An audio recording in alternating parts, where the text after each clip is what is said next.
In today's short video, I'm gonna explain a little bit about all the kinds of lunges we practice. So let's start.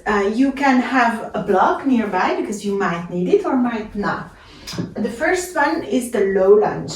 The low lunge, the way we practice is a little bit different than the traditional one, because basically here you have your pelvis neutral and your neck neutral, which means everything is stacked. You have your knee, hip, shoulder and the ear aligned. And in this position you can have your toes, back toes flat or curled under. If you have your toes flat, make sure that your ankle is staying in line with your knee as much as it's possible. And if you curl the toes under, make sure that the toes, that you have them all pressing down. Okay, and in this nice 90-90 position, have an upward lift of energy from your pelvic floor through the top of your skull. And here you can have the arms to the front and then lift it up. And you don't have to go all the way, especially if then your rib cage is opening. You can keep the arms a little bit lower at the front.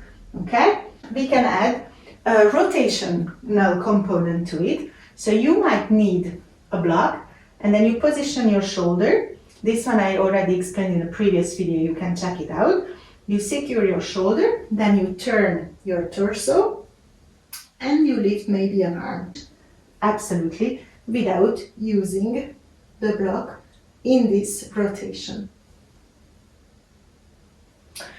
From here, if you wanna use a high lunge with a rotational component, then you keep your hand on the block and simply you lift the back knee off, you turn the torso, and there you have it. You have your twisted crescent lunge or high lunge with a twist.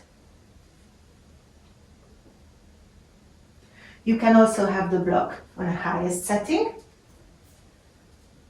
the same way, securing the shoulder, using actively the back leg glute and not blocking your knees out, okay? Your knees are always soft. So from this twisted crescent lunge, we are coming to our high crescent lunge.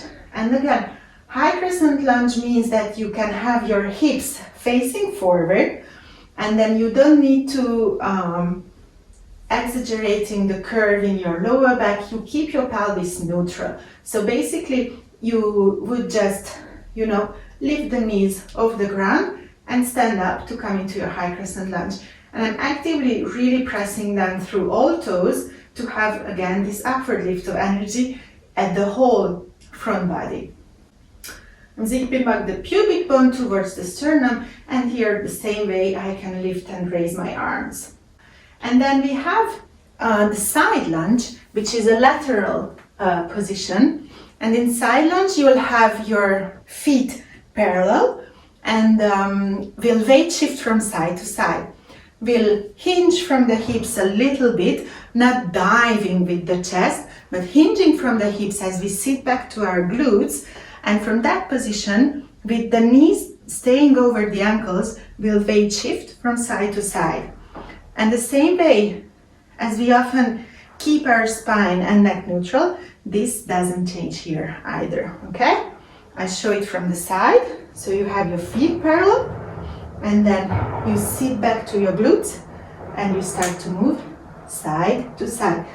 Think of moving backwards instead of down, okay?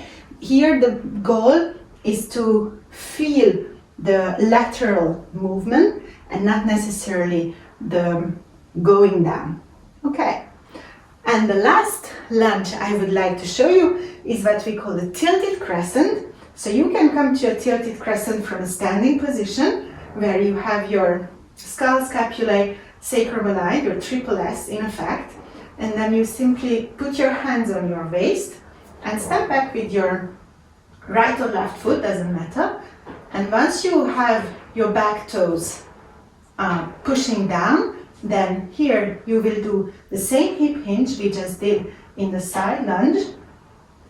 And you can have your hands here, or you can have your hands backwards, or maybe you can raise the arms. So these are the main types of lunges we practice. I hope this was helpful, and you can follow for more videos and explanations. Thank you.